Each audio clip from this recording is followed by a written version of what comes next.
মসজিদের ওই পালকি যেদিন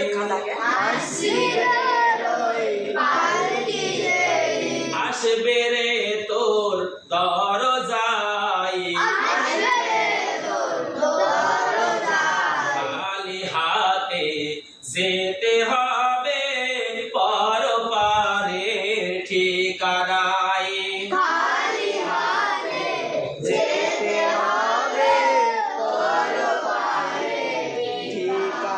বাজার থেকে কিনে আনবেন ওই সাদা কাপড়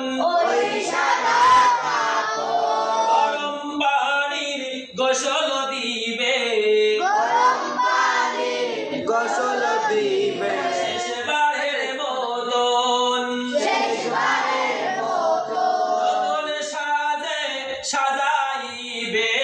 নতুন সাজে সাজাইবে দিতে জনমের বিদায় খালি হাতে যেতে হবে পরপারের ঠিকানা।